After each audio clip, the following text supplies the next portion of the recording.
이에 다리오 왕이 조서를 내려 문서 창고 곧 바벨론에 보물을 쌓아둔 보물 정각에서 조사하게 하여 메데도 앙메다 궁성에서 한 두루마리를 찾았으니 거기에 기록하였으되 고레스 왕 원년에 조서를 내려 이르기를 예루살렘에 있는 하나님의 성전에 대하여 이르노니 이 성전 곧 제사 드리는 처소를 건축하되 지대를 견고히 쌓고 그 성전의 높이는 60규빗으로 너비도 60규빗으로 하고 큰 돌 3켜에 새나무 1켜를 놓으라. 그 경비는 다 왕실에서 내리라. 또 느부갓네살이 예루살렘 성전에서 탈취하여 바벨론으로 옮겼던 하나님의 성전 금 은그릇들을 돌려보내어 예루살렘 성전에 가져다가 하나님의 성전 안 각기 제자리에 둘지니라 하였더라. 이에 유브라데강 건너편 총독 다트네와 스달 보스네와 너희 동관 유브라데강 건너편 아바삭 사람들은 그곳을 멀리하여 하나님의 성전 공사를 막지 말고 유다 총독과 장로들이 하나님의 이 성전을 제자리에 건축하게 하라. 내가 또 조서를 내려서 하나님의 이 성전을 건축함에 대하여 너희가 유다 사람의 장로들에게 행할 것을 알리노니 왕의 재산 곧 유브라데 강 건너편에서 거둔 세금 중에서 그 경비를 이 사람들에게 끊임없이 주어 그들로 멈추지 않게 하라. 또 그들이 필요로 하는 것 곧 하늘의 하나님께 드릴 번제의 숫송아지와 순양과 어린 양과 또 밀과 소금과 포도주와 기름을 예루살렘 제사장의 요구대로 어김없이 날마다 주어 그들이 하늘의 하나님께 향기로운 제물을 드려 왕과 왕자들의 생명을 위하여 기도하게 하라. 내가 또 명령을 내리노니 누구를 막론하고 이 명령을 변조하면 그의 집에서 들보를 빼내고 그를 그 위에 메어 달게 하고 그의 집은 이로 말미암아 거름더미가 되게 하라. 만일 왕들이나 백성이 이 명령을 변조하고 손을 들어 예루살렘 하나님의 성전을 헐진대 그곳에 이름을 두신 하나님이 그들을 멸하시기를 원하노라. 나 다리오가 조서를 내렸노니 신속히 행할지어다 하였더라. 아멘. 자, 오늘 사건의 시대적 배경에 대해서는 아까 제가 에스라를 개관하면서 말씀드렸습니다. 유다가 바벨론에게 멸망당했어요. 그래서 포로로 그 바벨론 땅으로 끌려갔습니다. 그런데 바벨론이 또 누구한테 멸망을 당해요? 페르시아 바사한테 멸망당합니다. 페르시아의 고레스 왕이라는 사람은 매우 관대한 정책을 폈습니다. 너희가 나를 너희의 왕으로 인정만 해준다면 너희의 종교, 관습 모두 다 내가 그대로 할 수 있도록 허용을 해주겠다. 이런 관용 정책을 폈습니다. 뿐만 아니라 바벨론 시대에 끌려왔던 그 포로들에게 이제는 너의 땅에 돌아가서 살아도 좋다라고 허락을 해줬습니다. 그것을 조서로, 문서로 공포를 했어요. 이에 따라서 유다는 자기네들이 살던 고향 예루살렘으로 돌아갑니다. 돌아가서 먼저 성전을 다시 짓기 시작해요. 하지만 이것을 싫어했던 대적들의 방해로 무려 20년 동안 공사가 중단이 됩니다. 그러면서 이제 페르시아 왕이 바뀌어요. 아까 너희들 땅으로 돌아가도 좋다 했던 왕의 이름은 고레스였어요. 고레스 왕. 근데 이제 왕이 바뀝니다. 다리오 왕이라는 사람으로 페르시아 왕이 바뀌었습니다. 이 시대에 남유다 백성들 안에서도 변화가 있었어요.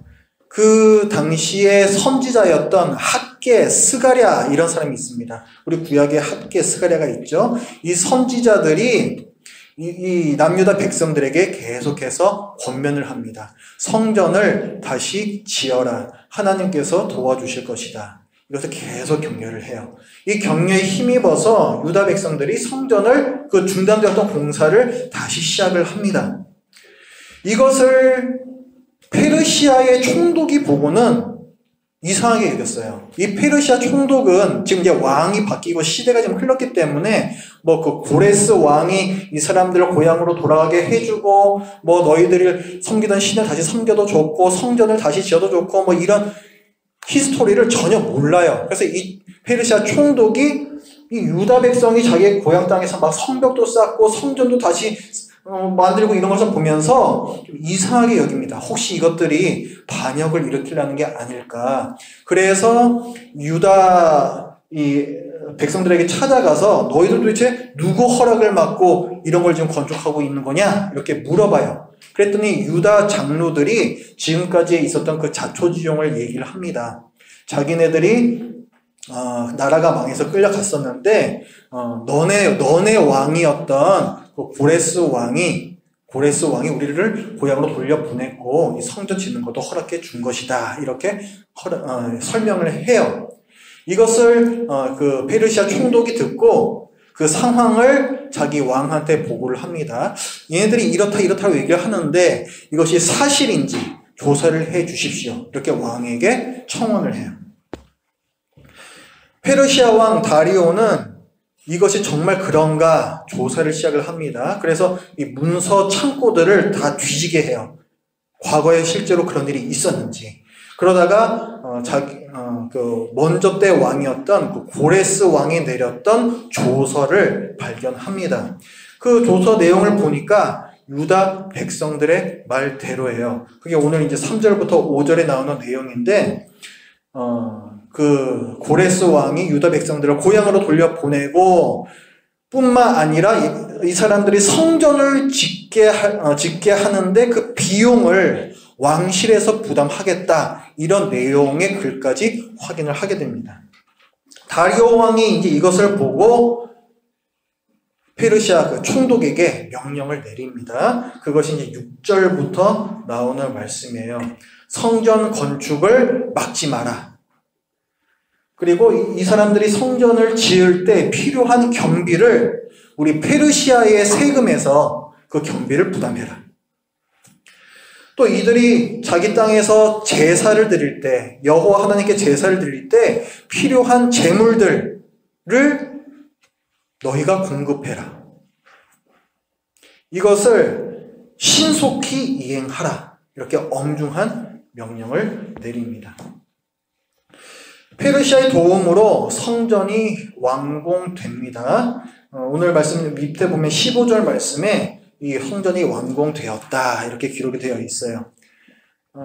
이 성전은 스룹바벨이 중심이 되어서 지은 성전이라고 해서 스룹바벨 성전이라고 부릅니다. 원래 그 바벨론 시대 때 무너진 그 성전은 무슨 성전이라고 불러요? 솔로몬 성전이라 부릅니다. 솔로몬 시대에 지어졌던 성전이기 때문에 그게 무너지고 지금 수룹바벨 중심으로 포로들이 1차 귀환해서 새로 지은 성전, 이것은 수룹바벨 성전, 제2성전이라고 부릅니다. 이것이 나중에 가게 되면은 예수님 시대에는 여러분 잘 아시는 헤로데 왕이 유대인들의 환심을 사기 위해서 이 수룹바벨 성전에다가 그 주위에서 더 증축을 해요. 여기저기 더 화려하게. 그래서 그것을 헤롯 성전 이렇게 부릅니다. 그러니까 총 이렇게 3개의 성전이 있었다. 여러분들 기억을 하시면 돼요. 자, 어쨌거나 이렇게 해서 성전이 다시 지어졌습니다. 그런데 우리가 성경, 이 에스라서를 보면요. 성경은 성전 재건의 공사 과정에 대해서는 기록을 하고 있지 않아요. 우리가 상식적인, 인간적인 생각으로 해볼 때에는 예를 들어서 우리가 어떤 예배당을 새로 지금 짓는다라고 생각을 해봅시다. 그런다면은 우리는 이 땅에 어떤 그 기초를 놓은 때부터 시작해서 매일매일 벽이 세워지고 기둥이 세워지고 그다음에 그 마감재는 뭘로 또 했으며 또 전등은 또 어떻게 했고 이런 것들을 모두 다 사진으로 찍어서 그것을 기록으로 다 보관을 했겠죠. 의미가 있기 때문에 그렇게 했을 거예요. 그런데 에스라서는 그런 과정을 전혀 기록하고 있지 않습니다. 단지 이 사건을 이끌어 가시는 하나님에 대해서만 기록을 하고 있어요. 자, 우리 오늘 본문의 앞부분 5장을 한번 보십시오.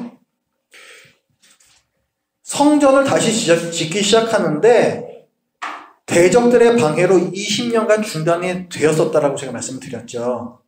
자, 그 후에 선지자들이 백성들을 격려합니다. 그것이 5장에 나오는 말씀이에요. 1절과 2절 말씀을 같이 읽습니다. 시작. 선지자들 곧 선지자 학개와 이또의 손자 스가랴가 이스라엘의 하나님의 이름으로 유다와 예루살렘에 거주하는 유다 사람들에게 예언하였더니 이에 스알디엘의 아들 스룹바벨과 요사닥의 아들 예수아가 일어나 예루살렘에 있던 하나님의 성전을 다시 건축하기 시작하매 하나님의 선지자들이 함께 있어 그들을 돕더라.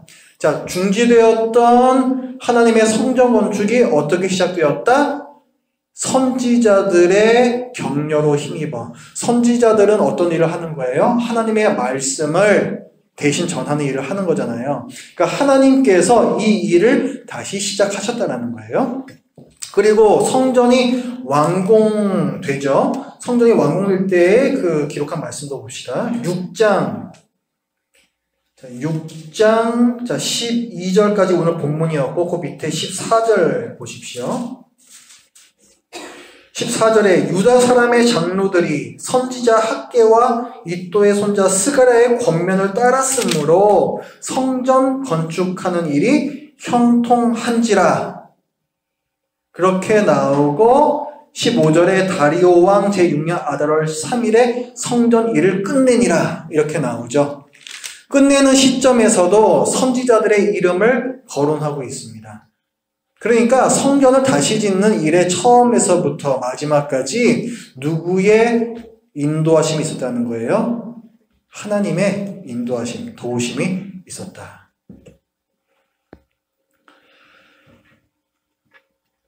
그러니까 지금 우리가 상황만을 보기에는 그냥 왕을 잘 만난 것 같아요. 마음씨 좋은 왕을 만나서 성전이 다시금 지어졌던 것 같습니다. 하지만 하나님을 믿지도 않는 이 이방인의 도움 뒤에는 하나님의 섭리, 하나님의 도우심이 있었음을 성경은 기록을 하고 있어요. 그 6장 14절을 다시 한번 보십시오. 이 사실을 또 어떻게 기록을 하고 있는가? 그 중간에서부터 보면요. 이스라엘 하나님의 명령과 바사왕 고레스와 다리오와 아닥사스다의 조서를 따라 성전을 건축하며 일을 끝냈다. 이렇게 기록이 되어 있죠. 성전 건축을 끝내는데 이 일이 어디서부터 시작됐는지를 에스라는 아주 주의 깊게 기록을 하고 있습니다. 어떻게 시작해요? 이스라엘 하나님의 명령과 이렇게 시작하죠. 그 다음에 나오는 게 바사왕, 고레스, 다리오 이런 왕들의 이름이 나와요. 그러니까 이 성전을 건축하는 것이 누구의 뜻에서 시작된 것이다? 하나님의 뜻에서 시작된 것이었고 지금 페르시아 왕들은 하나님의 손에 붙들려 있는 도구였다. 이것을 우리에게 알려주고 있는 거예요.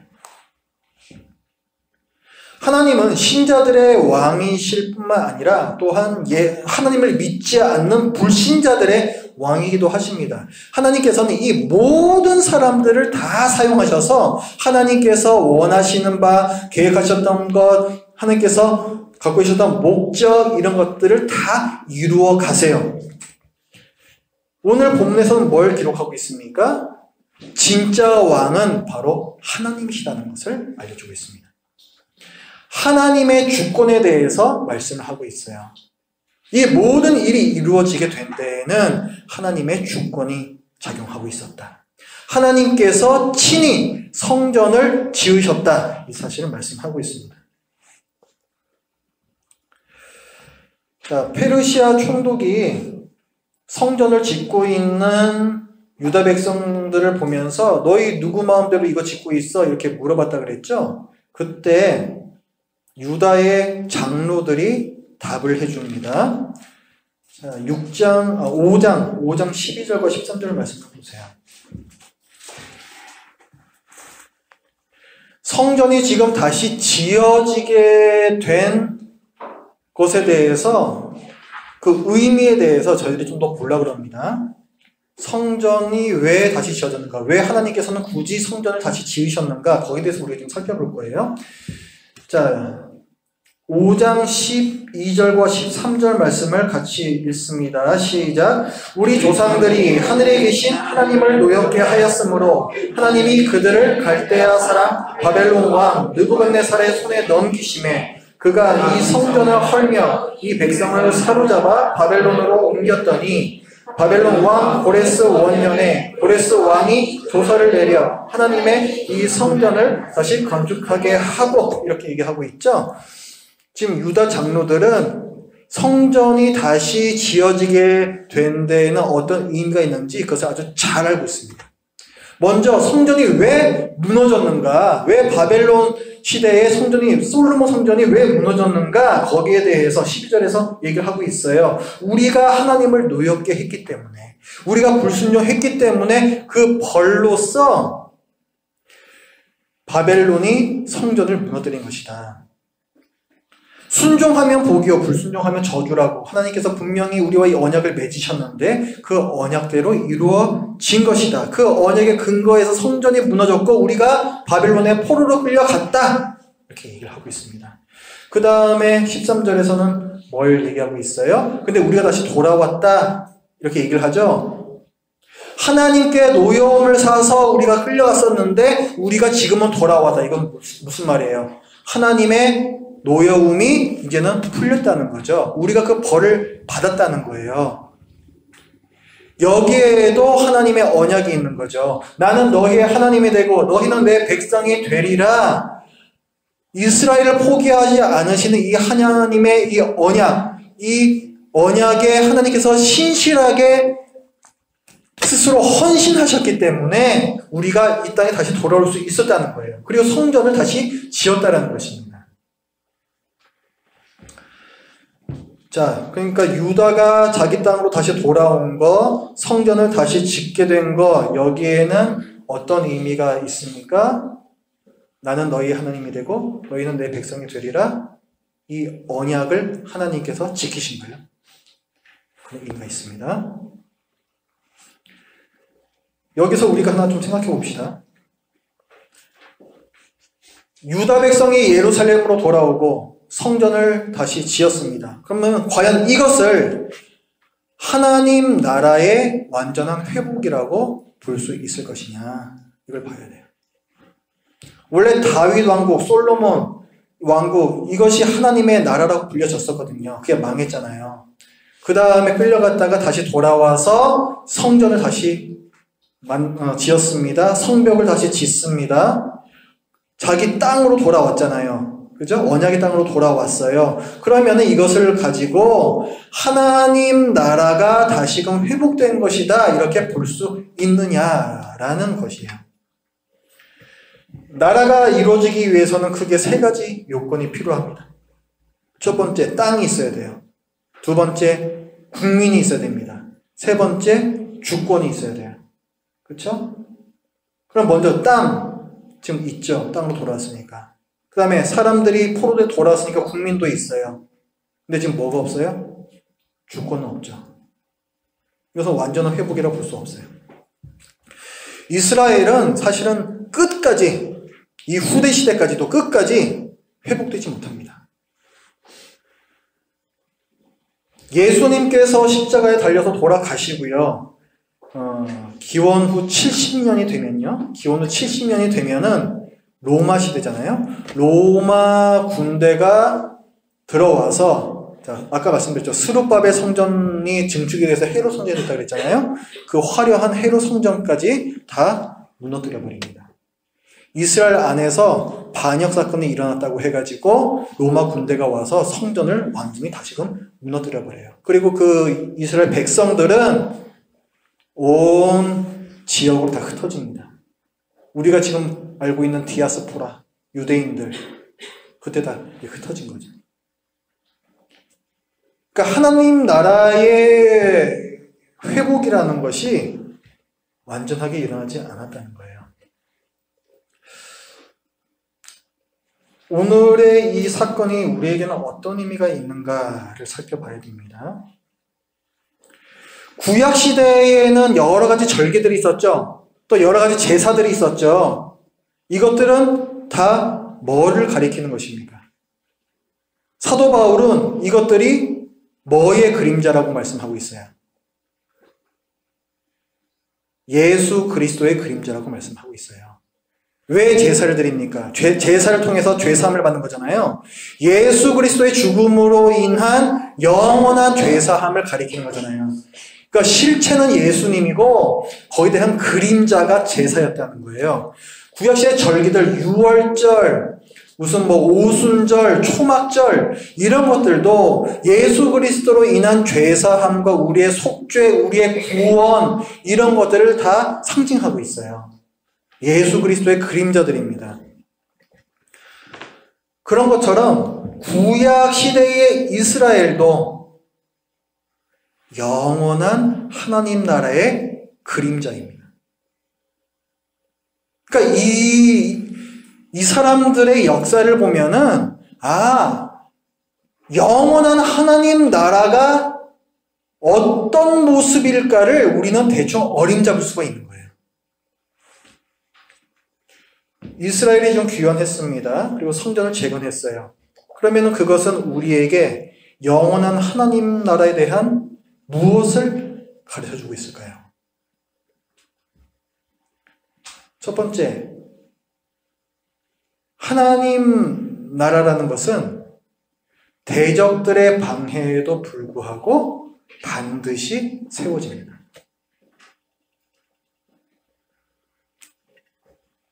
오늘 본문에 나오는 이 성전 재건도 대적들의 끊임없는 방해 중에서도 하나님의 개입하심으로 인하여서 끝마칠 수 있었습니다. 하나님 나라가 이 땅에서 완성될 때까지 우리의 대적 마귀는 계속해서 우리를 공격할 거예요.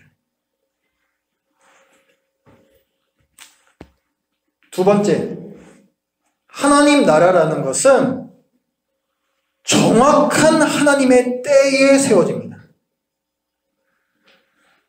자, 우리가 지금 성전 재건에 대해서 보고 있는데 이 성전 재건이 언제 이루어진 건지 잠깐 볼게요. 에스라서 1장으로 가보십시오.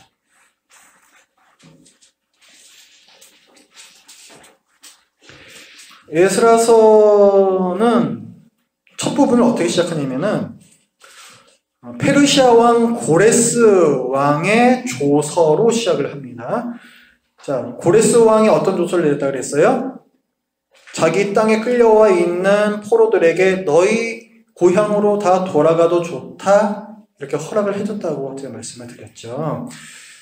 자, 그 고레스 왕의 조서에 대해서 기록을 하고 있는데 그게 어떻게 가능했는지를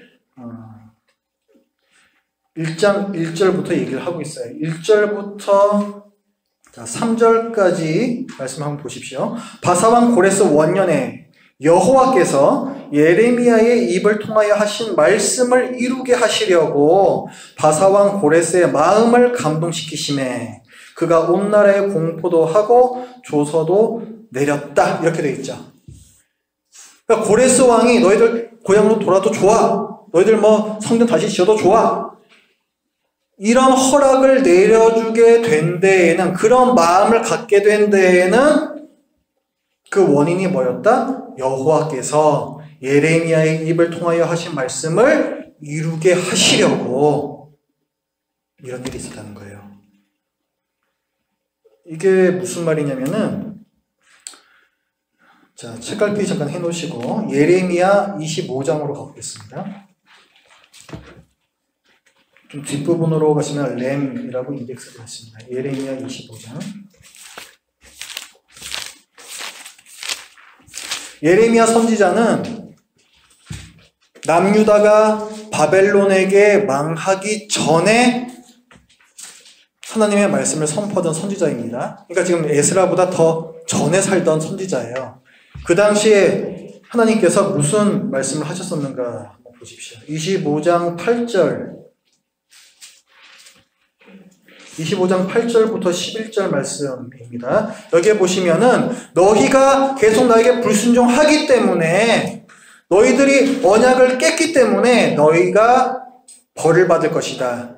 전쟁이 날 것이다. 바벨론이 너희를 멸망시킬 것이다. 그것을 얘기합니다. 8절부터 11절까지 같이 읽습니다. 시작. 그러므로 만군의 여호와께서 이와 같이 말씀하시니라. 너희가 내 말을 듣지 아니하였느니라.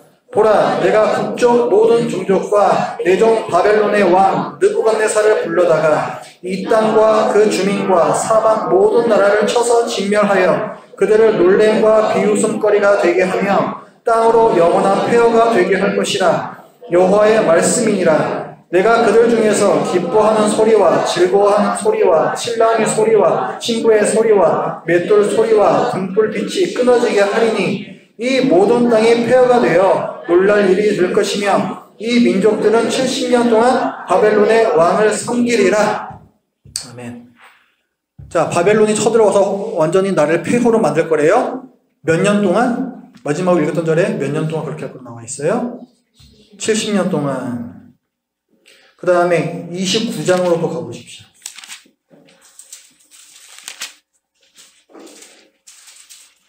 그 70년이 지난 다음에는 어떻게 되는지 하나님께서 또 미리 예레미야의 입을 통해서 말씀해 주셨습니다. 29장 10절 같이 읽습니다. 시작. 여호와께서 이와 같이 말씀하시니라. 바벨론에서 70년이 차면 내가 너희를 돌보고 나의 선한 말을 너희에게 성취하여 너희를 이곳으로 돌아오게 하리라. 자, 70년이 지나면 어떻게 한대요? 하나님께서 그 바벨론 땅에서부터 다시금 이곳 예루살렘으로 돌아오게 해주겠다. 이렇게 약속을 하셨어요. 지금 바벨론에게 멸망당하기 전부터 이렇게 예언을 말씀을 해주신 것입니다. 남유다가 멸망당한 게 기원전 586년이에요. 586년.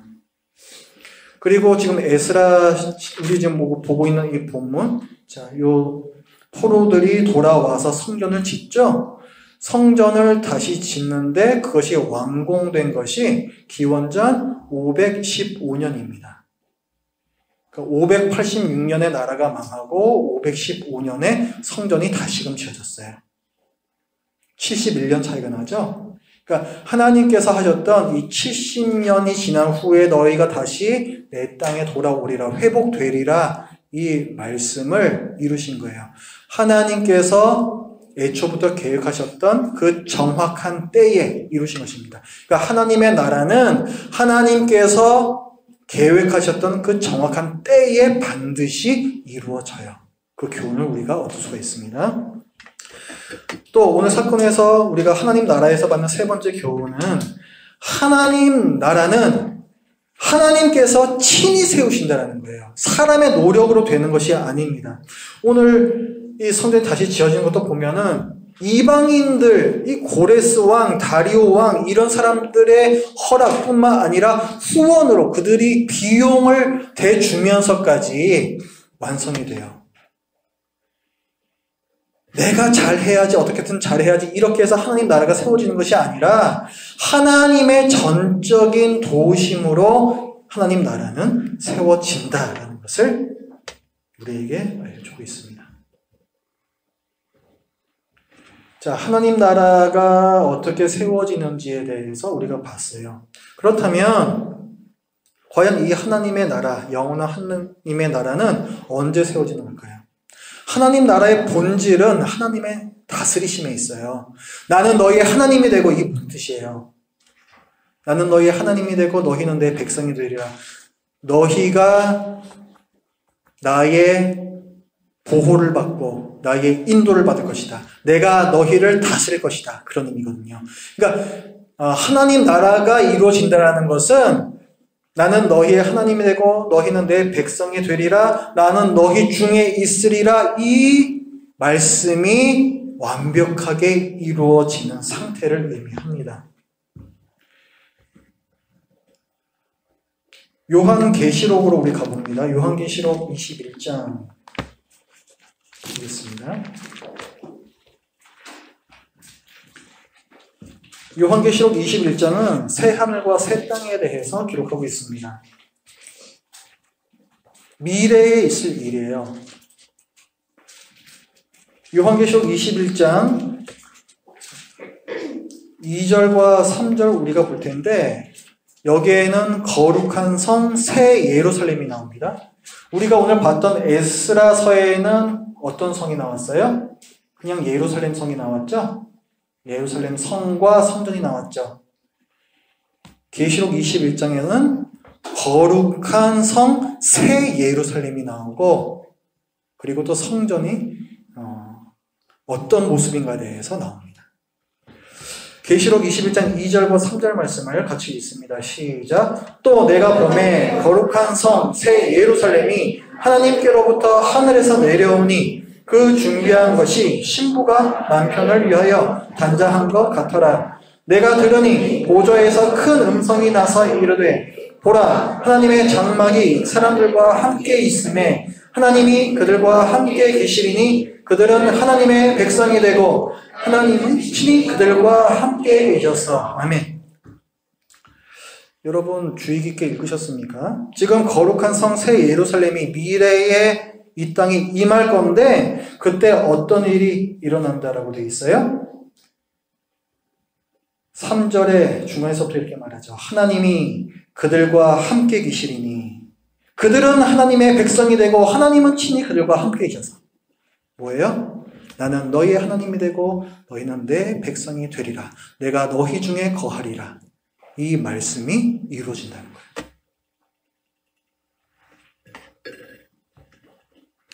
방금 읽은 3절에는 하나님이 그들과 함께 계시다 그랬습니다. 그들과 함께 계시다.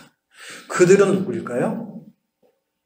밑으로 쭉 내려와 보십시오. 새 예루살렘 성에 대해서 설명을 합니다. 12절 말씀에 보면은 크고 높은 성곽이 있고, 지금 새 예루살렘 성에 대해서 묘사를 하는 건데, 크고 높은 성곽이 있고 12문이 있는데 문에 12천사가 있고 그 문들 위에 이름을 썼으니 이스라엘 자손 12지파의 이름들이라 이렇게 되어 있어요. 요한계시록은 대부분이 다 상징입니다. 그러니까 이걸 갖다가 나중에 이 땅에 임할 그 하나님의 나라 새 예루살렘 성은 실제로 이렇게 생겼구나 이렇게 오해하시면 안 되는 거예요. 이 말씀도 상징입니다. 12문이 있는데 그 12문 각각의 문에 이름이 써져 있대요. 무슨 이름? 이스라엘 12지파의 이름이 써 있다라고 되어 있습니다. 그러면은 이 성에 들어올 수 있는 사람은 누구라는 거예요? 문에 그게 써 있으니까 이스라엘을 얘기하는 거잖아요. 구약 시대의 성도를 얘기합니다. 구약 시대의 성도들 그 밑으로 내려오셔서 14절도 보세요. 같이 읽습니다. 시작. 그 성의 성곽에는 12 기초석이 있고 그 위에는 어린 양의 12사도의 12 이름이 있더라. 자, 이번에는 그 성의 기초석을 보니까 기초석도 12개인데 거기에는 또 누구의 이름이 써 있다? 어린 양은 예수님이죠? 예수님의 12사도의 이름이 써 있대요. 뭘 뜻하는 거예요? 12사도는 뭘 뜻하는 거예요? 이 교회를 세운 사람들이잖아요. 신약 시대의 성도들을 대표하는 거예요. 그러니까 지금 이 새 예루살렘 성이라는 것은 이스라엘 12지파, 구약 시대의 성도들, 그 다음에 예수님의 12사도들, 신약 시대의 성도들, 이 사람들로 이루어져 있다. 이것을 말하는 것입니다. 그러니까 지금 3절에서 하나님이 그들과 함께 계시다고 했을 때 이 그들은 누굴 가리키는 거예요? 구약, 신약 시대 뭐 할 거 없이 다 통틀어서 모든 성도들을 얘기하고 있는 것이죠. 신천지 이단들이 얘기하는 14만 4천 있죠. 14만 4천. 그러면 나중에 그 천국에는 14만 4천 명만 들어가느냐? 상징이에요, 상징. 14만 4천은 12 곱하기 12 곱하기 1000입니다. 12, 앞에 12, 구약, 아까 똑같아요. 12지파를 뜻하는 것이고, 곱하기 12, 예수님의 12제자들, 12사도들, 신약시대 성도들, 1000은 꽉 찼다는 거예요. 충만하다, 완전하다, 이것을 뜻하는 숫자가 1000입니다. 그러니까 구약시대, 신약시대의 성도들, 누구 하나 빠짐없이 아무도 누락되지 않고 다 이 하나님의 성 안에 들어오게 될 것이다라는 의미가 14만 4천의 의미예요. 그게 바로 거룩한 성 새 예루살렘입니다. 자, 그러니까 오늘 우리가 에스라에서 봤던 거예요. 유다의 귀환, 그리고 이 이스라엘 나라의 불완전한 회복, 이 그림자가 가리키는 그 실체는 결국 뭐다? 뭐인 거예요? 거룩한 성 새 예루살렘, 이 땅에서 완성될 하나님 나라, 그게 실체고, 에스라서에서 이 유다 백성들이 겪었던 것은 그거의 그냥 그림자일 뿐이에요. 그렇기 때문에 완전치가 않은 거예요.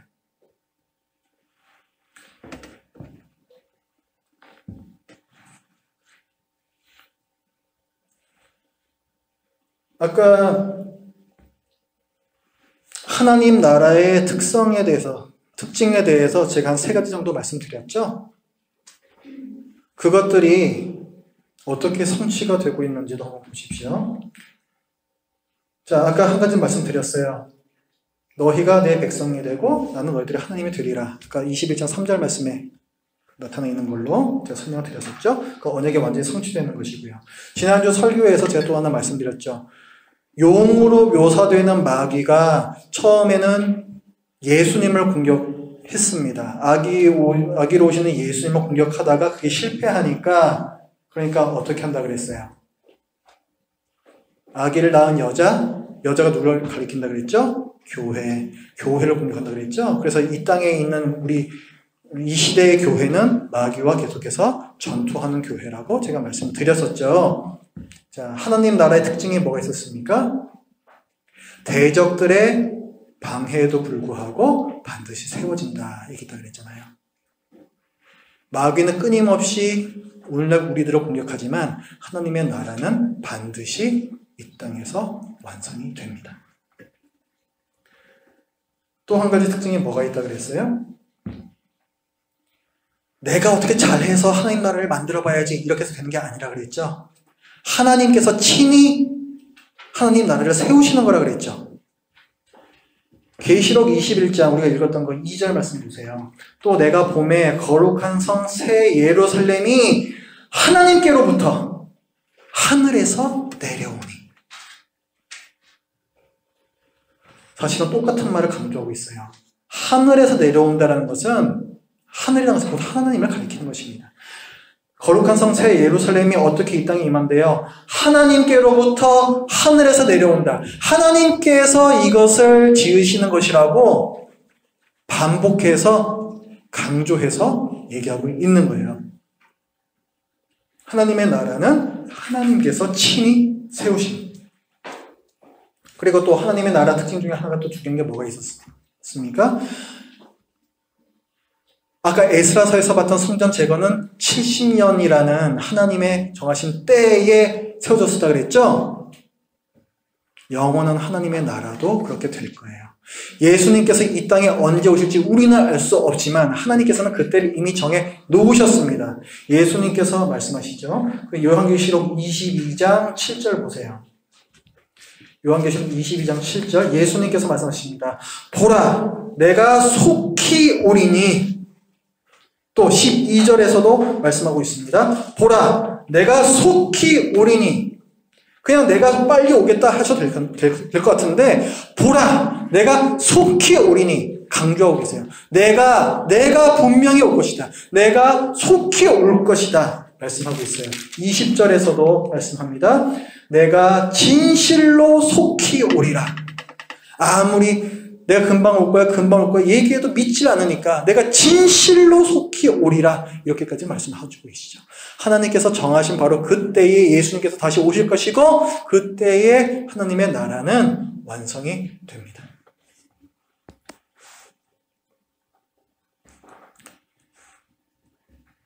이 모든 일들이 어떻게 이루어지느냐?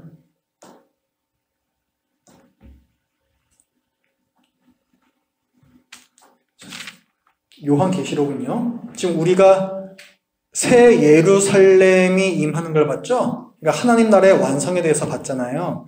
하나님 나라가 어떻게 완성이 되냐면, 이 계시록 앞부분에 보면은 심판에 대해서 엄청나게 많은 내용들이 나옵니다. 무슨 일곱 인 심판, 일곱 나팔 심판, 일곱 대접 심판 해가지고 6장부터 16장까지 엄청난 분량의 심판에 대한 내용이 나와요.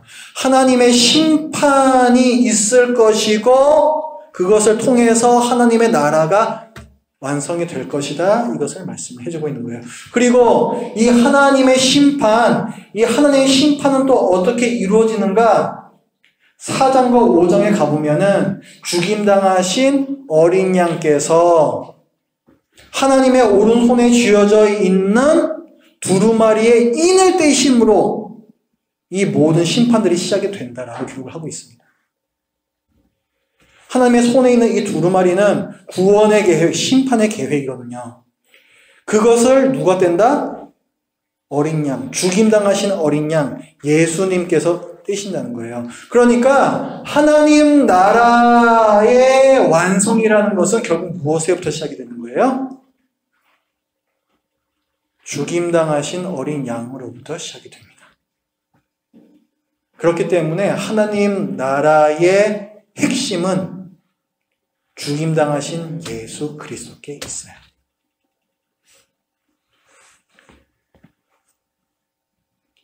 어린 양 예수 그리스도의 십자가 죽으심과 부활의 사역으로 심판이 시작되고 사탄이 멸망당하고 영원한 하나님 나라가 이 땅에 완성되는 그 일이 이미 시작이 되었습니다. 예수님의 죽으심과 부활 사건은 단지 우리의 구원 이것만을 가져오는 사건이 아니에요. 온 우주를 새 하늘과 새 땅으로 바꿔버리는 그 엄청난 이 대규모의 격변, 이 사건의 핵심, 그 열쇠, 그 키가 바로 예수님이라는 거예요. 요한계시록 21장 1절에서는 이렇게 얘기하죠. 새 하늘과 새 땅, 이전에 하늘 땅 바다가 없어지고 새 하늘과 새 땅이 이루어진다 이렇게 얘기해요. 새로워진다를 얘기합니다. 21장 4절 5절에서는 처음 것들이 다 지나갔다. 내가 만물을 새롭게 하노라. 이 우주 만물을 다 새롭게 하노라. 이렇게 말씀을 하고 계세요. 이 일을 시작하신 분이 누구신가? 그분이 바로 예수 그리스도라는 거죠. 그래서 사도 바울은 고린도 후서에서 이렇게 얘기합니다. 그런즉 누구든지 그리스도 안에 있으면 새로운 피조물이라. 이전 것은 지나갔으니 보라 새 것이 되었도다. 예수 그리스도로 인해서 죄로 왜곡되고 비틀려있던 이 우주가 새롭게 회복되기 시작했고 신자들도 그 중에 일부로서 회복이 시작이 된 거죠. 우리 죄 때문에 뒤틀어진 세상, 우리 안에 이 뒤틀려져 있는 하나님의 형상, 이런 것들을 모두 바로잡는 능력이 바로 예수 그리스도께 있습니다. 뒤틀리고 왜곡된 세상과 우리 자신을 바로 잡아가는 일이 예수 그리스도께서 죽으시고 다시 사신 일로 이미 시작되었고 예수님께서 다시 오시는 날에 완성이 될 것입니다. 예수 그리스도가 열쇠고 예수 그리스도가 소망이에요. 여러분 하루를 사는 것이 얼마나 힘겹습니까? 이 뒤틀려 있고 왜곡된 세상, 이 죄의 영향으로 신음하고 있는 우리의 이 삶이 얼마나 괴롭습니까? 예수 그리스도를 바라보세요. 예수 그리스도 안에 소망이 있습니다. 이 모든 것들을 다 바꿔버릴 그 능력이 예수 그리스도께 있습니다. 그리고 그 일이 이미 시작되었고 이제 우리에게 남겨진 것은 예수님의 재림 사건 이거 단 하나밖에 이제 남아있지 않아요.